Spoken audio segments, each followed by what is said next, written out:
your face. First. Unscripted and unrehearsed. Unscripted and unrehearsed. Not second, but in your face first. What up, world?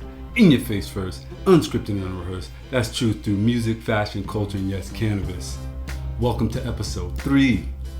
I'm your host, Poe, and do we have another good one for you today? This artist I had the privilege of interviewing, loves what he does, and does it well. The man himself, Chef RAEKWON from the Wu-Tang Clan. And he's going to tell us what it takes to succeed in this business. Right now, let's step over to my spaceship I call Cloud9 and talk some cannabis news. In your face. First. What up, world? In your face first, unscripted and unrehearsed. It's your boy Poe, and welcome to another segment we like to call Cannabis News, where we talk the pros, the cons, and anything in the industry of cannabis. As you know, this segment is basically about talking about what's going on around the world and so forth. I like to look into the news of cannabis, so let's just get up into it. The marijuana moment. I love what they talk. What better way to get your information than through someone that has the resource, marijuana moment. So a byline attracted my eye, so let's go into it. A government-backed study from Japan finds no evidence that marijuana is a gateway drug. Ooh, off to a good start. I'm just going to it.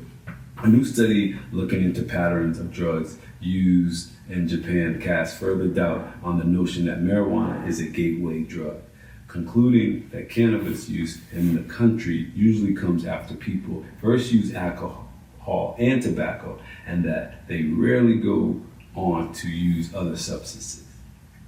Published this month in the journal, wow, this is a big word, Neuropsychopharmacology, I'm going to try that word once, reports the research, which authors describe as, quote, one of the largest and most significant studies on community-based cannabis users in Japan to date, quote unquote, also found that nearly half of respondents who reported marijuana as their third drug, quote, did not go on to use other substances afterwards.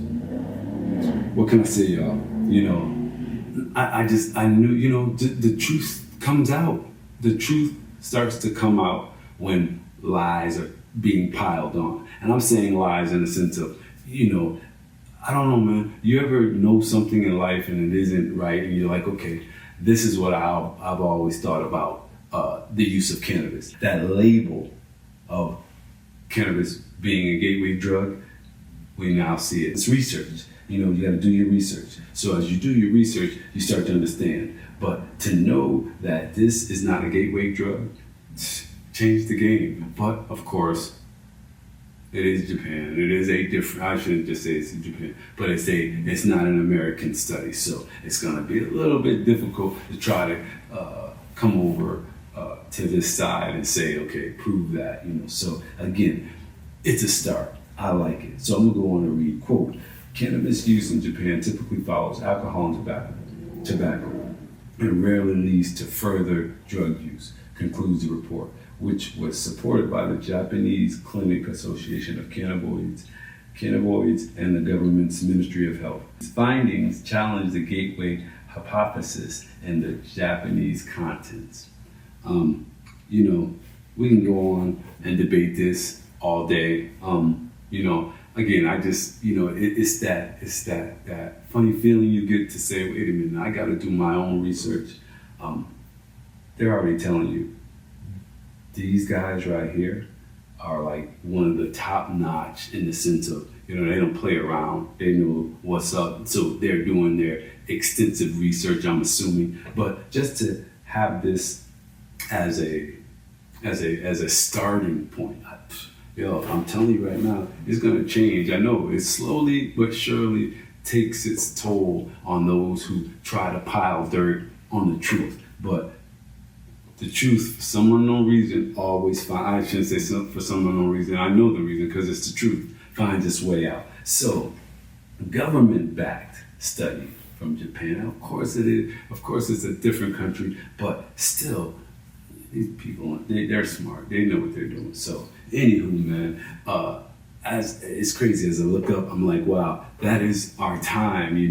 I'm kind of glad to have read this article because it gives a little bit more of a outlook on positive aspects towards this plant. So anywho, man, I see I'm only gotten about 13 seconds left on this segment. I want to thank you guys for sticking around. You guys out there who blaze smart, blaze right.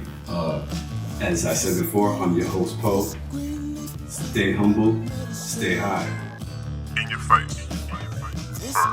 First. What up, world? In your face first, unscripted and unrehearsed. Poe here, and right now, let's talk anime. You know how we do it here in this space. As a fan of anime, we just talk anime. I have a review every second Saturday. We do a review of some of the best anime that I've watched. Now, again, these are my opinions. That's all. If you have your opinions, you can share with me what type of anime you like down below. DM me at In Your Face First. YouTube / In Your Face First. Facebook In Your Face First. Any way you want to get at me about talking about anime, let's talk. And with that said, let's move forward. Where we at today? Today's, you guys know how I do it. I do a review, very quick review of anime.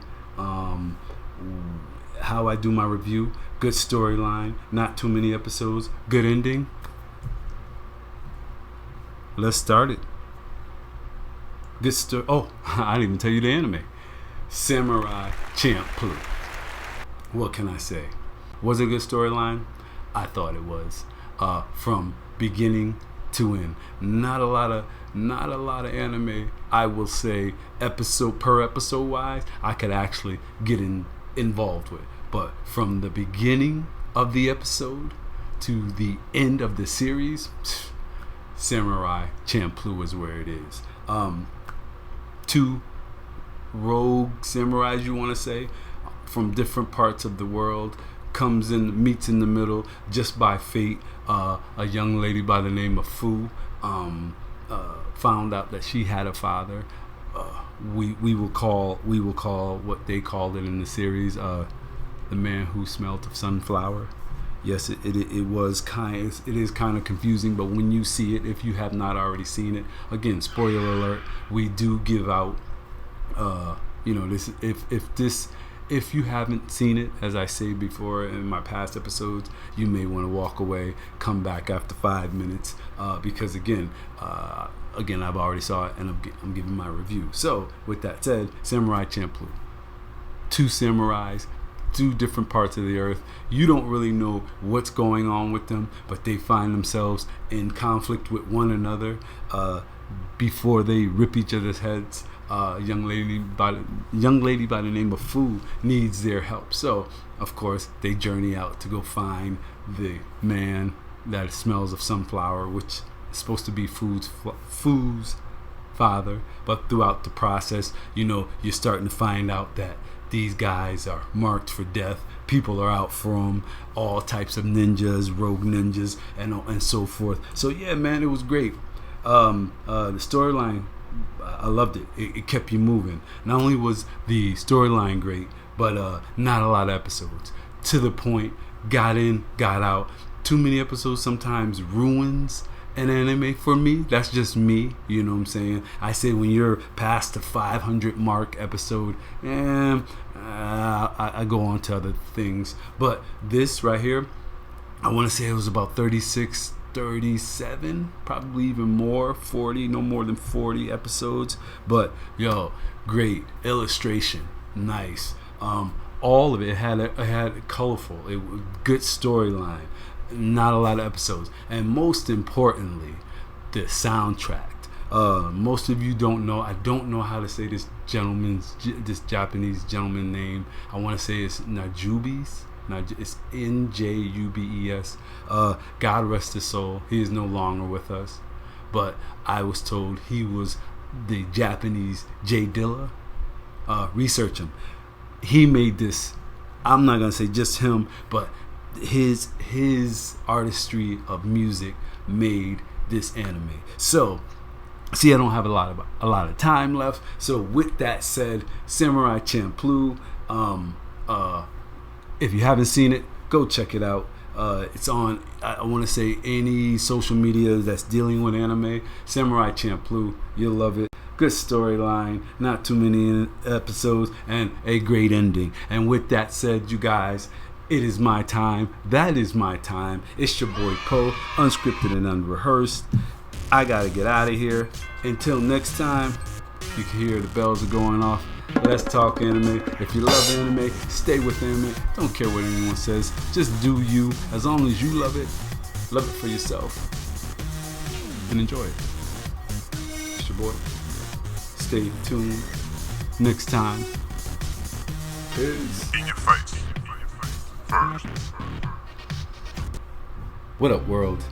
In your face first. Unscripted and unrehearsed. It's your boy Poe. Here we are, hitting you with another in your face first. First, Chef RAEKWON from the Wu-Tang Clan, and he's gonna tell us what it takes to succeed in this business. What's the deal, yo? You know who this is, man. This Chef RAEKWON, nigga. Wu representing. You know what I do. I tear rhymes apart, nigga. I'm that ill lyricist, nigga. That conscious live gangster. That political thug. You know how that go. No doubt, no doubt. What up? So tell me, Chef, what do you think it takes to succeed in the music business? Loyalty and, you know what I mean, and strategies. And have good product. As long as you have good product, people gonna pay attention to you, you know what I mean? No doubt, no But doubt. if you coming in with bogus product, and on top of that, your hustle game ain't strong, you're not gonna succeed. You know what I mean? So, like I said, your product gotta be gangster, your team gotta be loyal, you know what I mean? And y'all gotta go in knowing what y'all came to do. And don't play no games. Have a good staff, good team of men around you, and you know, you continue to hustle, man. Everything is a hustle, man. For real. So tell me, man, give me one upside and one downside of the business. The downside of the business is don't get caught up in the hype too much, because then you start living in a life that you're not even that individual. You know what I mean? You start living the life of somebody else. You know what I mean? That's the downside. Seen a lot of motherfuckers get caught up into that. You know what I mean? And the good side is, yo, man, it's a lot of paper to get, man. A lot of money, man. A lot of hard work that's gonna make you reap your benefits and your rewards. So, you know, just stay on point and get ready for the action. No doubt. You know what I mean? Just stay focused, man. It's bottom line, man. No doubt. So tell me, man, you've been city, state to state.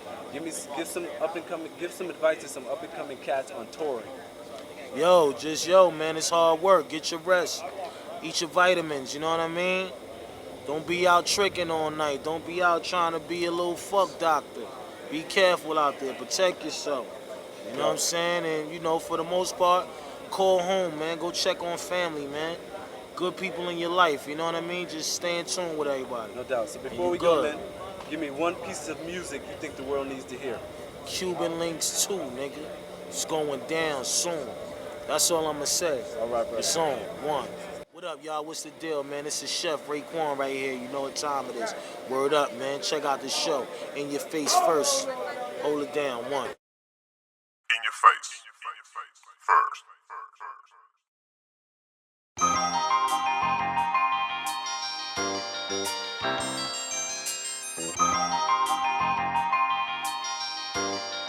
In your face. First. So there you have it. As we come to a close, in your face first, unscripted and unrehearsed, I'm your host, Poe, and I want to thank Chef RAEKWON from the Wu-Tang Clan for doing this interview. Peace and blessings in all your success, brother. And I want to thank you, the fellow viewer, for sticking around and being part of this in your face first experience. So hit us up, follow us, or if you're really feeling us, subscribe. We do a new episode every second Saturday, followed by a live chat every Monday night at 7 p.m. That's Arizona time, so you figure out your time zone. But other than that, that is our time. I got to go. I'm your host, Poe. I'll see you in a few Saturdays. Peace.